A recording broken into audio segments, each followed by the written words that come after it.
Hello students, welcome to physics 7 classes. मैं अखिलेश आनंद आज आप लोगों को addition of vector, scalar and vector में हम लोग एडिशन ऑफ वेक्टर जो पढ़ रहे थे उसमें पैरेललोग्राम लॉ डिस्कस कर चुके थे। 2 लॉ और बचा हुआ है, छोटा है इसलिए लेक्चर वीडियो छोटा ही होगा।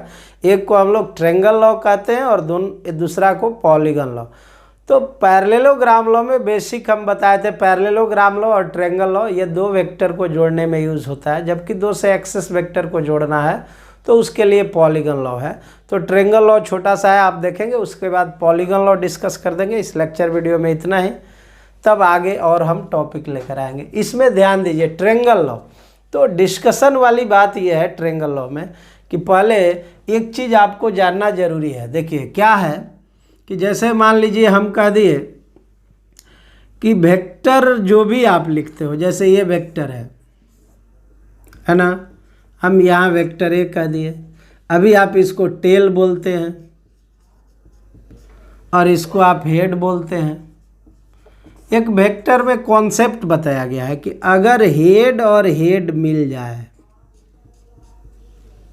हेड और हेड किसी पॉइंट पर 2 वेक्टर का मिल जाए, या फिर टेल और टेल किसी जगह पर किसी पॉइंट पर मिल जाए, तो ये दोनों को हम लोग कहते हैं कि अगर इस तरह का कॉम्बिनेशन बने किसी वेक्टर के साथ, तो वो वेक्टर को हम लोग अपोजिट ऑर्डर का वेक्टर कहते हैं।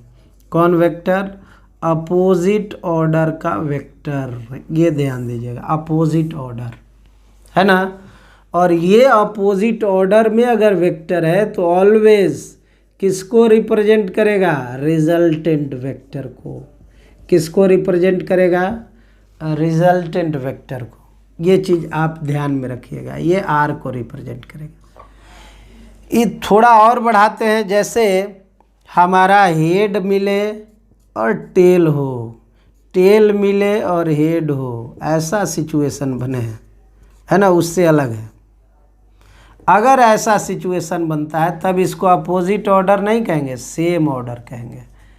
और सेम ऑर्डर कभी भी रिजल्टेंट नहीं बताता है, रिजल्टेंट, नॉट रिजल्टेंट। ये कभी भी रिजल्टेंट नहीं शो करेगा, नॉट दी आर, ये कभी भी रिजल्टेंट शो नहीं करेगा।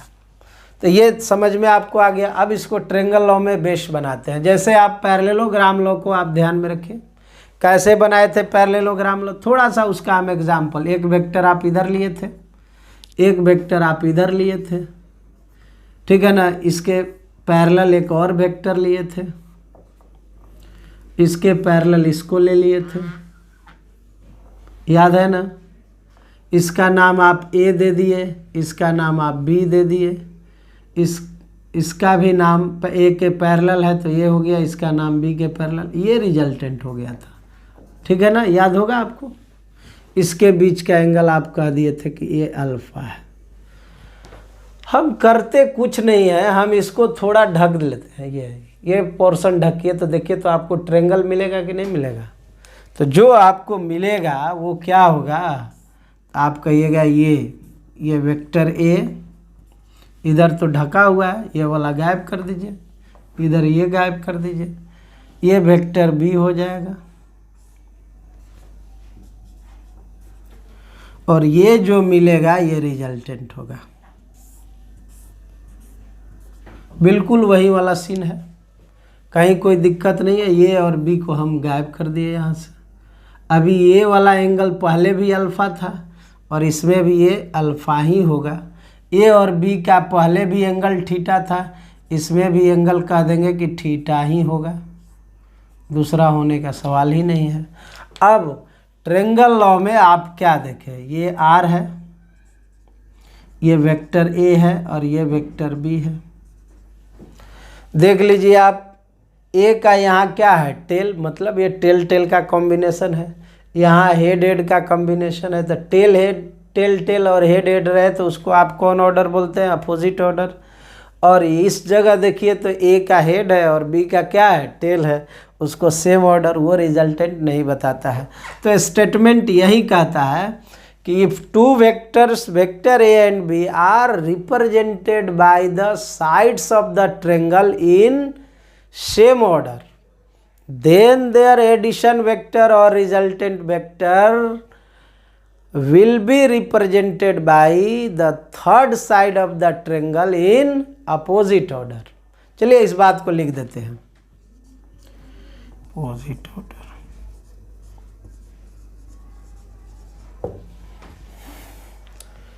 देखिए तो हम लिख चुके हैं, क्या कहे, टू वेक्टर्स ए और बी जिसको माने हुए हैं उसको दो साइड से, ट्रायंगल को दो साइड से सेम ऑर्डर में रिप्रेजेंट किए, तब इसका एडिशन वेक्टर कहें या रिजल्टेंट वेक्टर कहें, ये थर्ड साइड से रिप्रेजेंट होगा, ठीक है ना, और ये किस ऑर्डर में होगा, अपोजिट ऑर्डर।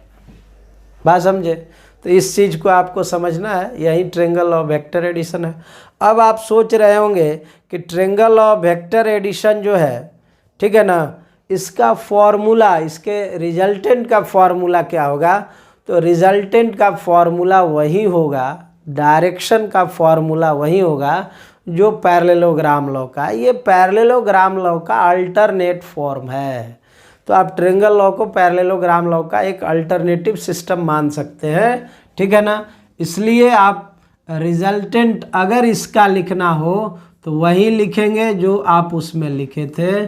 क्या था, याद है ना, a square plus b square plus 2ab cos theta. आप चाहें तो मॉडुलस के फॉर्म में लिख सकते हैं, और tan अल्फा बराबर मोड बी साइन थीटा बटे mod a plus mod b cos theta. और इसमें एक बात हम कहे थे कि आप ये मान के चलिएगा कि अल्फ़ा जो है हमेशा किस वेक्टर से बनता है बुआ, वेक्टर ए से। और साथ में अगर ये भी लिखना चाहें कि पैरेललोग्राम लॉ का अल्टरनेटिव फॉर्म ट्रायंगल लॉ है, यानी triangle law is the alternative form of the parallelogram law, तो वो भी लिख सकते हैं। तो कॉन्सेप्ट सेम है, पैरेललोग्राम का हो चाहे ट्रायंगल लॉ का हो, दोनों में दो ही वेक्टर को जोड़ा जाता है, रिजल्टेंट भी सेम और डायरेक्शन भी सेम, यानी रिजल्टेंट का मैग्नीट्यूड और डायरेक्शन सेम होता है, तरीका अलग है। वहाँ पैरेललोग्राम पर दिखाया गया था, यहाँ ट्रायंगल पर दिखाया गया है। और एक कॉन्सेप्ट यहाँ सीखे कि हेड हेड और टेल टेल का कॉम्बिनेशन हो तो अपोजिट ऑर्डर रिजल्टेंट को रिप्रेजेंट करेगा, और हेड टेल और टेल हेड रहे तो सेम ऑर्डर वो रिजल्टेंट को रिप्रेजेंट नहीं करेगा। तो मेन थीम यही रहा कि पैरेललोग्राम लॉ और ट्रायंगल लॉ दोनों एक ही है, बस दोनों का स्टेटमेंट थोड़ा सा अलग अलग है, दोनों एक दूसरे का पूरक भी है, ठीक है ना। तो एक का कॉन्सेप्ट दूसरे से मैच भी करता है, थोड़ा स्टेटमेंट डिफरेंस है तो उसको आप कंट्रोल कर सकते हैं, ये हम दिखा चुके हैं, ठीक है। तो अब इसमें बच गया हमको पॉलीगन लॉ। पॉलीगन लॉ में बेसिकली है क्या कि जैसे ट्रायंगल लॉ में आप ध्यान दिए कि ट्रायंगल लॉ में सिचुएशन जो है या पैरेललोग्राम लॉ में है तो उसमें दो ही वेक्टर को जोड़ा जाता है, लेकिन पॉलीगन लॉ जो है उसमें दो से अधिक वेक्टर को जोड़ा जाता है, यानी कि मोर देन 2 वेक्टर को जोड़ना हो तो पॉलीगन लॉ, ठीक है। तो आइए अभी हम पॉलीगन लॉ को स्टार्ट करते हैं। इसी तो पॉलीगन लॉ पर बहस हम लोग करते हैं। तो यहाँ पॉलीगन लॉ को हम लिख चुके हैं, polygon law added more than 2 vector, एक दो से ज़्यादा वेक्टर है तो पॉलीगन लॉ।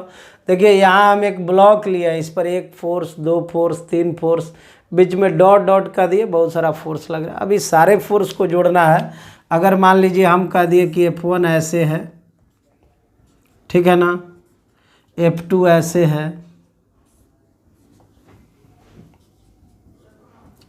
F3 ऐसे है।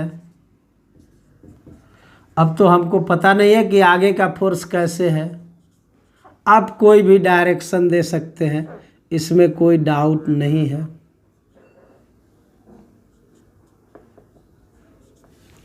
ठीक है। तो मतलब ये हुआ, इस तरह का मान, ये कंसिडरेशन है, समझने के लिए है, इस तरह का है ना।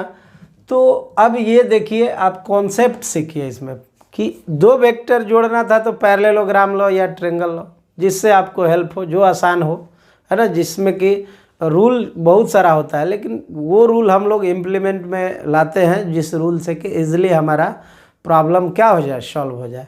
तो इसमें तो हालांकि पॉलीगॉन लॉ से बहुत कम ही प्रॉब्लम पूछे जाते हैं, लेकिन फिर भी आपके सिलेबस में है तो आपको दिमाग में रखना होगा।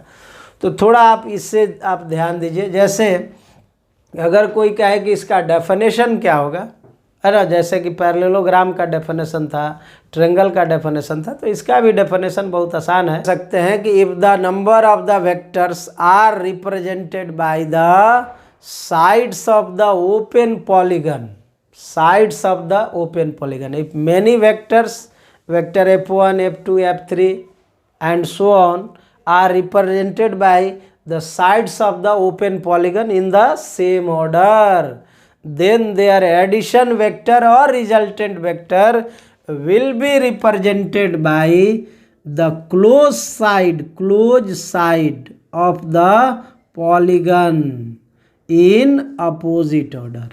यानी अब ये r का वैल्यू कोई कहे कि क्या हुआ, तो आप यहाँ लिख सकते हैं f1 plus f2 plus f3 plus dot fn, है ना।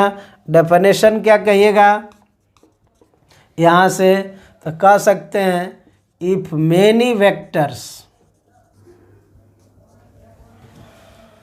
तो देखिए अभी हम लोग कह रहे हैं, यहाँ डेफिनेशन बताए थे, मेनी वेक्टर्स, बहुत सारा वेक्टर्स है, बहुत सारा आप देख सकते हैं, उसको रिप्रेजेंट किया गया किससे, sides of the open polygon, open polygon के साइड से।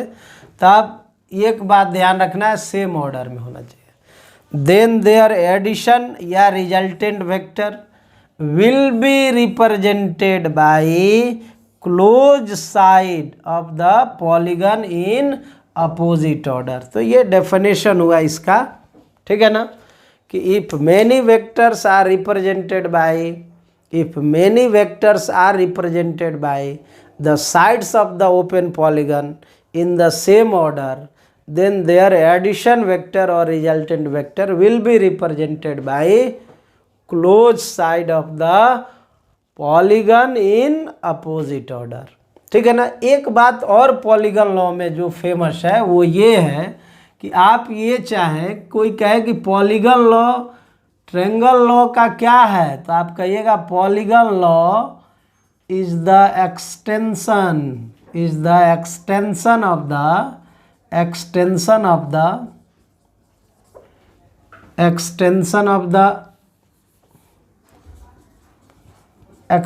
ऑफ द कौन लॉ, ट्रायंगल लॉ। कहिएगा ये कैसे भाई, कैसे एक्सटेंशन हो गया ये ट्रायंगल लॉ का। तो यहाँ आप आराम से कहिए, देखिए अगर हम यहाँ बीच से इसको जोड़ दें तो आपको भी पता है ना, ये दो वेक्टर का रिजल्टेंट हो जाएगा, इसको r1। अगर इसको आप यहाँ से जोड़ देते हैं तो ये दो वेक्टर का रिजल्टेंट हो जाएगा r2। और भी अगर आगे जाए तो आप लिख सकते हैं, तो क्या लिखेगा, देखिए तो यहाँ f1 plus f2 equal to क्या लिखेंगे, r1 लिखेंगे। फिर यहाँ r1 प्लस f3 बराबर क्या लिखेगा, r1 प्लस f3 बराबर r2 लिखिएगा।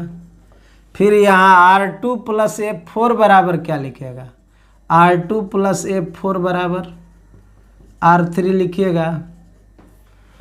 इस तरह से अगर लास्ट में चले हम तो यहाँ लास्ट में r आ जाएगा। तो अब देख लीजिए यहाँ से अपने आप समझ में आ जाएगा, r1 से r1 कैंसिल हो रहा है, r2 से r2 कैंसिल हो रहा है, r3 से r3 कैंसिल हो रहा है। तो रिजल्टेंट यहाँ दिखा f1 plus f2 plus f3 plus f4 and so on, जो भी आपको है सबको जोड़ के लास्ट में रिजल्टेंट हमको क्या मिला, तो that is the extension of the triangle law. ठीक है ना। हालांकि इसका इस्तेमाल बहुत कम है, मेन आपको पैरेललोग्राम लॉ है और ट्रायंगल लॉ है ना। तो पैरेललोग्राम और ट्रायंगल पर हम लोग अच्छा से बहस किए, उसमें कहीं कोई दिक्कत नहीं हुआ। तो एडिशन ऑफ वेक्टर कंप्लीट हुआ। प्रॉब्लम खूब बनाइए, कहीं कोई दिक्कत है तो कमेंट बॉक्स वगैरह में पूछते रहिए, ठीक है ना। और मेरे इस चैनल को सब्सक्राइब करते रहिए, लोगों को बताते रहिए और शेयर करते रहिए, ये हमारा आपसे गुजारिश है, ठीक है ना। और इसमें हम लोग एडिशन ऑफ वेक्टर तक का समाप्त कर चुके हैं। अब सब्सट्रैक्शन, यूनिट वेक्टर, रिजोल्यूशन, वो डॉट प्रोडक्ट, क्रॉस प्रोडक्ट, वही सब आने वाला है। तो वेक्टर अभी कंटिन्यू है। मिलते हैं नेक्स्ट वीडियो में, तब तक के लिए okay, bye bye and thank you.